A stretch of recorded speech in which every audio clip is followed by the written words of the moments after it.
engine is running right now. It's at 180. I don't know if you can see, but there's a lot of steam in the cab. And we just put our second dose of the bar leaks stuff in. So I'm trying to see if it's clogging any holes, which from the look of it, it looks like it is, because it's not dripping right now. So I'm gonna let it run for maybe the next 20 minutes, half hour, and we'll see how it goes. Alright, bye. Hey everybody, I'm back. We're still working on the truck. It's been running for the past hour or so. And let's take a look. Oh, would you look at that? It's dry. Anything on the bottom? I can't see, so I'm using the camera to look. A little bit. It looks dry though. That's great. Looks dry all around. What's the gauge at? Right above 180, where it should be.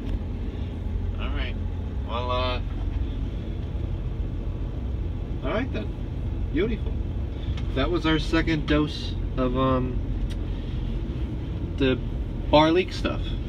The first time we did heavy duty, the thick stuff, and this time we put in the finite mix, where it was a combination of both cooling chemicals, for lack of better words, and the leak fillers, but it was a much smaller substance, where as the last one it was like that big.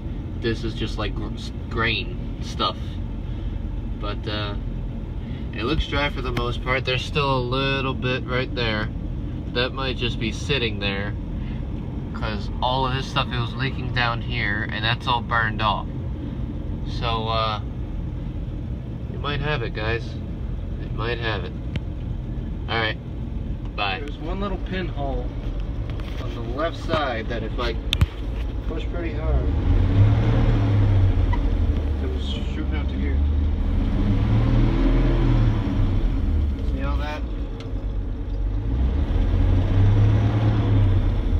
But it's only like right there. See, right in that row.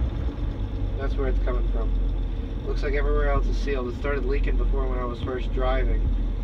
But I think it's just that stuff has to keep cycling through until it plugs the holes and dries. I'm not sure. Just got back from a drive. Let's look how she's doing. The it's still leaking. I don't know if you can see that towel, but it's quite soaked. It leaks steady until it gets up to operating temperature, then the leaks all seal up. So I think it's that bar leak stuff has to get to a certain temperature to fill the holes. But once it cools back down to 0 and I start it back up again, it just starts flowing through the system. So it's not staying once it finds the holes. But once I hit 180 on the thermometer, on the temperature gauge, then these slowly start to seal up. Like all these lower not fins, but all these lower little grates between the tubing, that all is normally soaked with coolant, hence all of this. So once I get to 180 and I'm driving it, this all starts to steam off and it's not dripping anymore. But there's one pinhole that I know for sure is like right there, so I gotta get that soldered or fixed.